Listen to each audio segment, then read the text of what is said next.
Hello everyone, today we are talking about how to convert a position where you are up in a lot of material into a checkmate, and sometimes that could be a very hard task.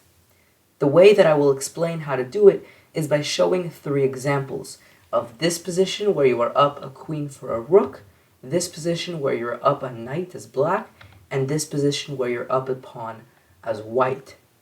So we'll go ahead, take a look at all three of those positions, and look at some of the strategies that you could use in each one to convert that winning position into an actual win. Let's begin with the one right here. And here, as white, you're up a queen for a rook. Sure, black has some extra pawns, but this is certainly a winning position. But what do you actually do? Well, step one is almost always looking for weaknesses that your opponent has. Because when you're up material, typically it's going to be much easier for you to hold your position and to not have any weaknesses, whereas for your opponent, it's going to be hard for them to control everything and maintain in a good position without any weaknesses, which is why typically you're going to be able to find some things that you can target in your opponent's position. So in this position here as white, it's clear that black's biggest weakness is this a4 pawn. Everything else is defended by a pawn or a rook or a king even for these pawns, but this a4 pawn is actually undefended, which is why the first move could be something like queen to a7, going for this pawn. Now I'm, for the most part, going to follow engine lines, so we're going to be playing basically the best moves that your opponent will be able to play, and the best move here is to take the pawn. Now, the rook does defend this pawn, but by doing so, it created another weakness, this b6 pawn, which you can take now. And here they'll play the move rook to b3, that's the best move, and now you take the c5 pawn. And slowly what you've done is you've taken up all of these pawns, because again, it's just very hard for black to hold his position together when he is down material. And now you've taken these pawns, and you can actually make way for your own pawn to promote. So here, a3, they can push. You can play, for example, queen to f8 check to get out of c5 with check and get ready to push. The king moves c5, a2. You can play queen to a8 to hold the promotion square. And after rook to b2, for example, king to d3. And simply what you're doing now is getting ready to promote your own pawn without allowing black to promote. Now, if black had a queen here, they would have been able to already promote. But because they're down material, they don't have the queen like you do, it's much more tricky for them to make any sort of progress here on this side of the board. And here, it's again going to take too long, which means that you're going to be able to promote your pawn with ease. So c6, they can give some checks, move out of the way. You can move, for example, to d5 here. And after check, you move. They go rook to b2, you get ready to promote, and let's say they give you some more checks. Well, here you don't want to promote because then they will be able to take and then promote their own pawn, but you can simply just give a check, and after the king moves, well, if it goes to g4, there's a fork with queen to d1. If it goes to g6, there's a fork with queen to e4, so they're losing regardless. Let's say they do go to g4, you give this fork, they can promote, but then you promote, and for example, you'll end up trading one of the queens, and you're in, of course, a winning position where you can easily, eventually take these pawns here with the help of your king and queen. So if we're going to try to summarize what we did here in a number of steps, basically we found the weaknesses that black has, which is really the pawns here over on the queen side, because here he's quite safe, but here he or she has a lot of trouble holding all these pawns together, because they don't have a queen, they have a rook instead. So we target those weaknesses, we end up winning some pawns, winning more advantage, gaining a bigger advantage, winning more material, and then being able to promote our own pawn. So we took advantage of their weaknesses and eventually used the advantage that we built up to get even a bigger advantage by promotion.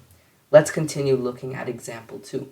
Now for example 2, it's a little bit more tricky because it's not a queen that you have, but it's still a completely winning position here, of course, because you have an extra piece. You have this knight here on d3.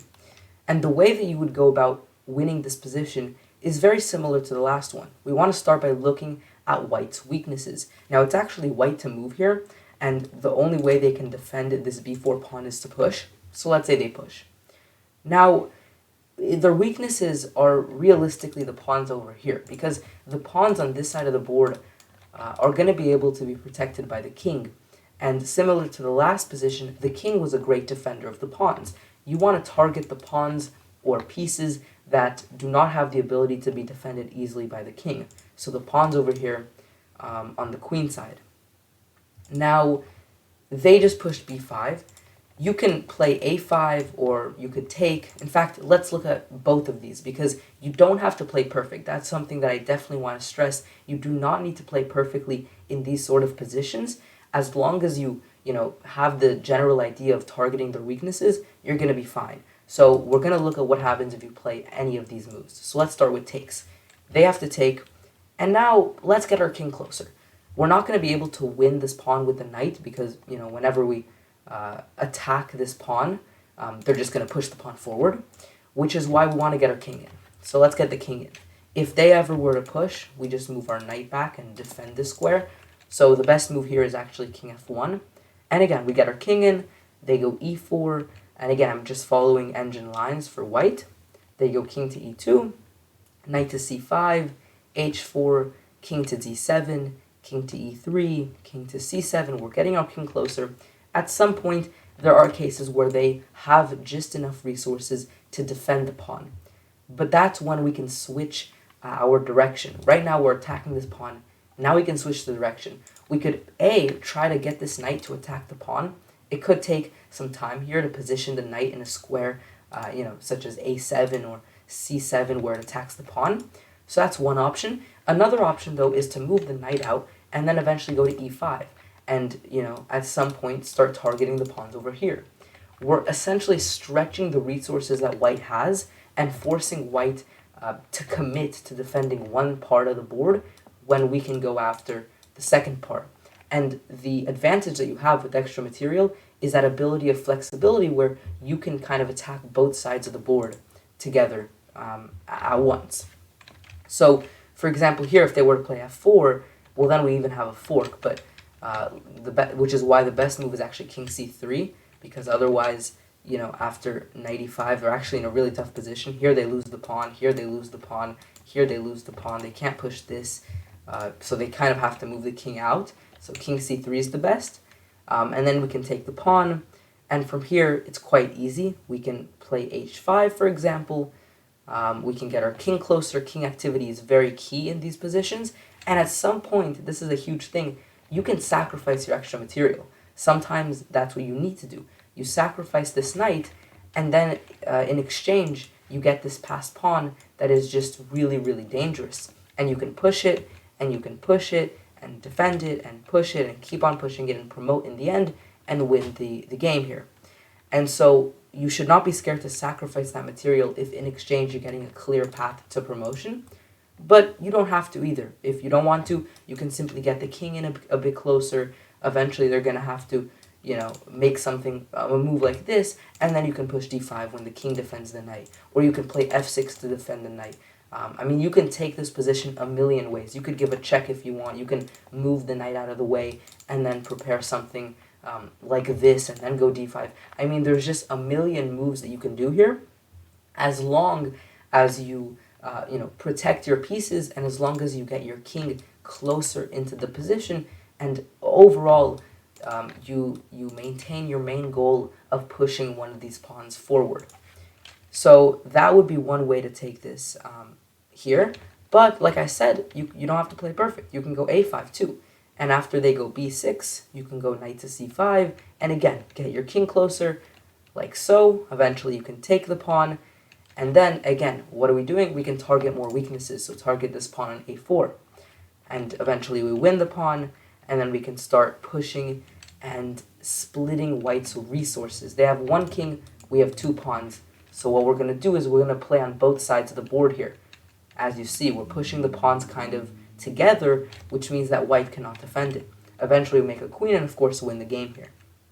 And so, overall, the main thing you do in these sort of positions where you're up a piece, or really when you're up anything, look for the weaknesses they have, try to target those weaknesses, and your overall goal is to use that extra material you have to guide one of your pawns forward. And in this position here, we're playing as white, and we actually don't have as much of a material advantage as the other one. We're only up a pawn.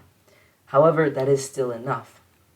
Now, game plan here as white, well, we have equal material on the queen side here, but on the king side, we have an extra pawn. So you can, move these pawns over here.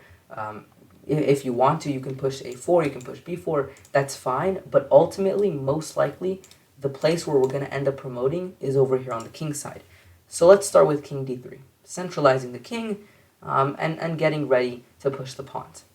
Let's say they go king e6, we can play f4. Let's say king to d6, we can go g4, they can go king to e6. They really can't make any progress in this position. And typically that's how it's going to be. Whenever you have more material, you're not going to be on the defensive, you're going to be on the offensive, which means that, here, all they're really doing is shuffling their king while we're the ones pushing our pawns forward. We can give a check and eventually give another check with f5. And let's say after king to d7, we can push g5. Again, taking that pawn advantage we have on the king side and using it to start building an attack. They go king e7, we go f6, they take.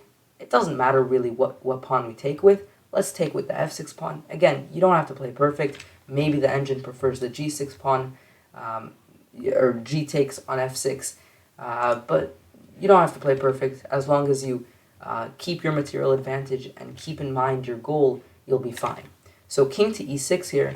Now, this might become a little scary if we allow king to f5, so let's block that with king to e4. And now they go a6. We really want, black to just be out of time here, or out of tempo, so they have to move their king away. So we can go a4, then we can go a5, or take the pawn. Again, it doesn't really matter. They go c5, we can push. Now, if they push, then we can go king to f4, force the king away, and then move our king forward, and move our king forward again. And eventually you'll get to a position where here there's one cool tactical idea of g6, where if they take, you can go f7, and you're guarding the square so they can't come, and you're going to be able to promote. But even if you don't find that, you can even just completely forget about your idea of promoting on the king side and just go for the queen side now. And again, flexibility. This is when it comes into play. You can play on both sides of the board.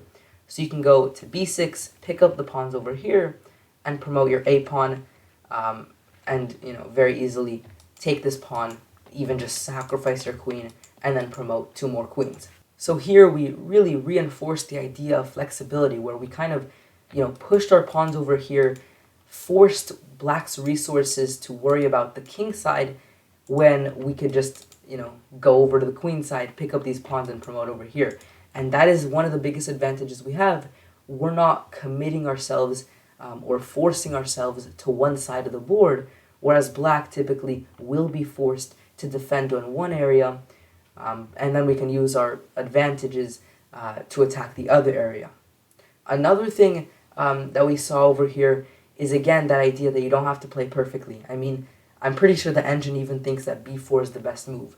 But logically, it makes more sense for me to get my king in and, start pushing the pawns over here on the king side. So you don't have to play engine moves at all in these sort of positions.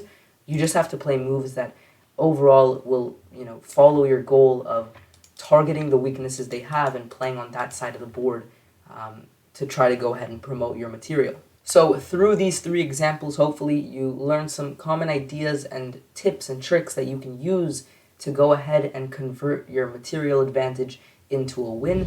Thank you guys for watching. Subscribe if you're new around here. Like this video if you enjoyed it, and I'll see you next time. Peace out.